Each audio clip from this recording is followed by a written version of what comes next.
We live in a world of opposing forces. Where there is good, there will always be evil. Where there is lightness, there will be darkness. Where there is a sophisticated, well-mannered gentleman, there will always be a drummer. Now, major and minor are also opposites by the dictionary definition of them, major being important, minor being not important. But musically, it's not quite as simple as that. So I wanted to talk about the differences between major and minor.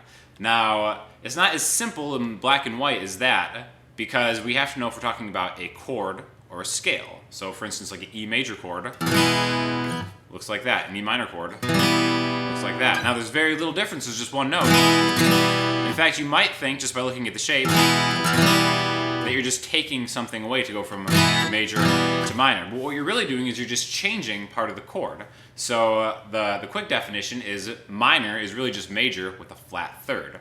But if we talk about scales, it goes a little bit beyond that. I'm sure you know, or maybe you don't know, but the major scale, like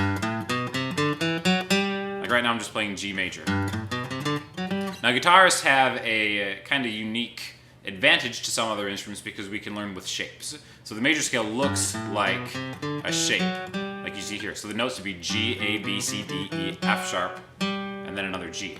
Now if we were to play minor, the shape would change, G minor, starting on a G.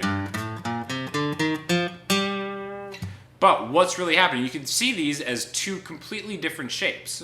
But musically, it's more that minor is an altered version of a shape. So if you look at this G major chord again, and G minor, you notice that they actually share a lot of common tones here. The G is the same, no matter what shape you use. The A is also the same. So these are all intervals. And once you kind of get a grasp on the intervals, then you'll have a better understanding of how you can use them and what the difference is between them. So let's actually quick write this out. So the intervals, again, an interval is being a space between two notes. In music, intervals are measured in two ways, whole steps or half steps. A whole step being 2 frets, a half step being 1 fret.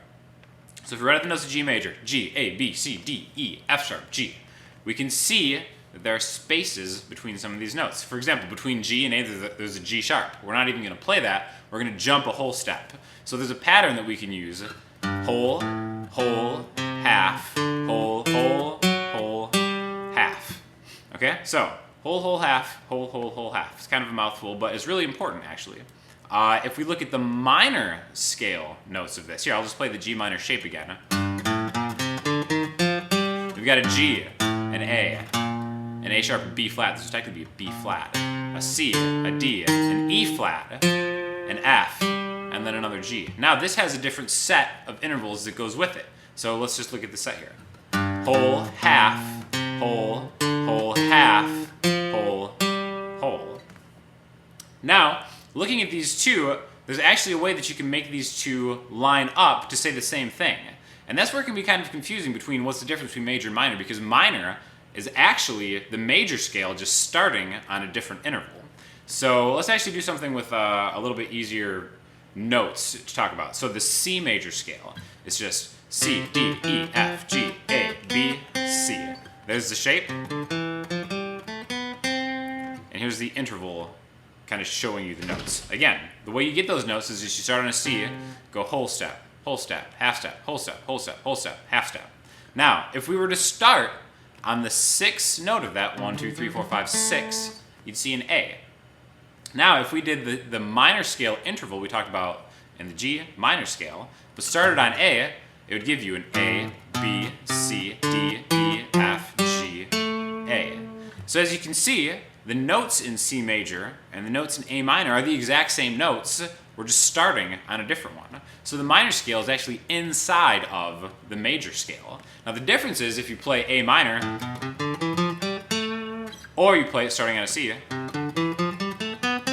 even though you're playing the same notes, they do kind of sound different. C major kind of has like a happier sound.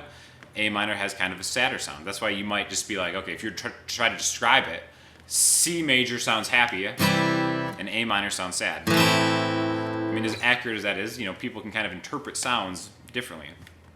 But the difference between major and minor is that same thing. So if we look at, again, we're going to stick in C, so C major. If we were to make a chord out of this, we would take the first, third, and the fifth notes of that chord, so C, E, and G. And if we put it into a shape, we you'd end up with that C shape.